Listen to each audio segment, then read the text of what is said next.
Hello, welcome back. So now I'm going to discuss using the uniform distribution to pick unique numbers for all of our weights.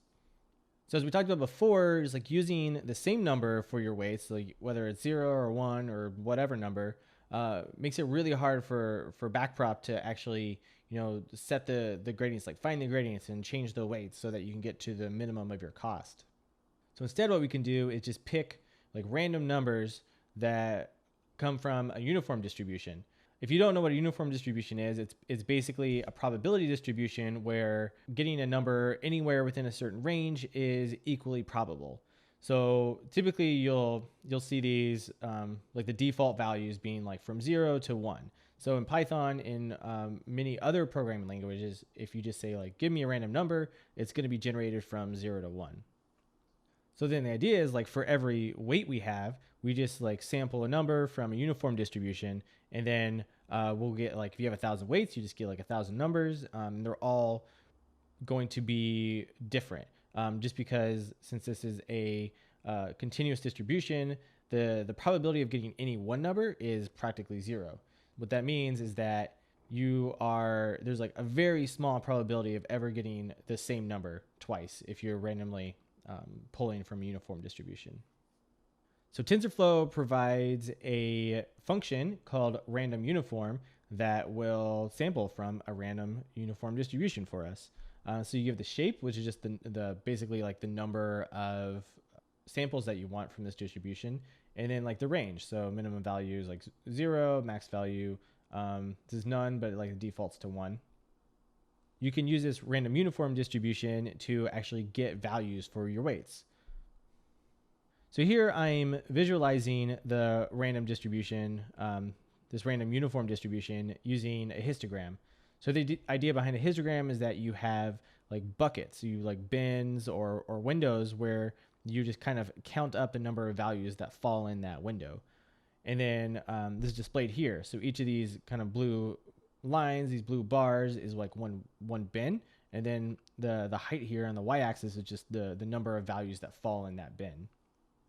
So here we are selecting 1,000 numbers, 1,000 random values from a random uniform distribution that goes from -3 to +3. You can see it displayed here. So you can tell that we get roughly the same amount of values in each of these bins.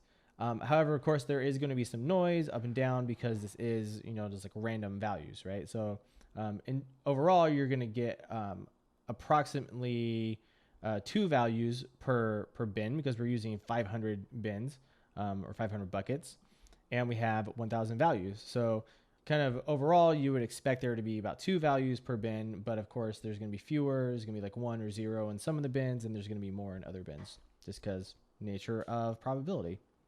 So now we can see how well our network is able to learn from this data by using random uniform distribution for our weights.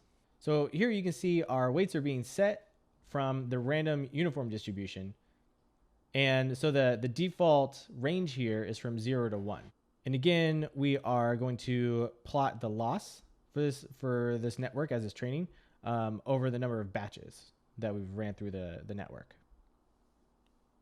So you can see that using this random uniform distribution, we actually get a validation accuracy around 65%, which is much better than what we had before because that was like 10%. So before with all zeros or all ones, we were basically not able to train our network at all, right? It was just randomly guessing. But here, our network is actually able to learn from the data set, and we can accurately predict these classes, these digits, about 65% of the time.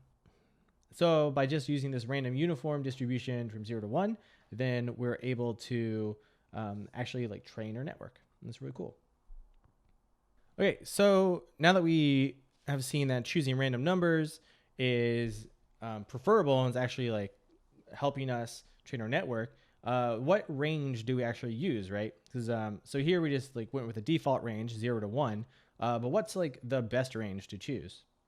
What has been found is that there's just a general rule for setting the size of these weights.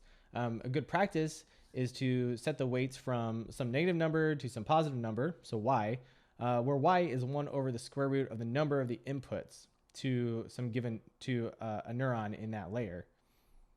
First, let's just consider like what happens if we do have our weights being set to negative numbers. So we're gonna sample our weights from the random uniform distribution again, but this time we're gonna have -1 and 1 as our ranges. So now we're gonna start initializing our weights to negative numbers as well as positive numbers. Okay, so if we basically run this experiment again, so now red is our random uniform that's only positive numbers for the initialization. And then blue is where we initialize with negative numbers as well as positive numbers. And so we can see that the loss starts really high. And then the blue line, which is our initialization from -1 to 1, is the loss is basically so small that you can't barely tell any, you can't even see it on the scale of this run.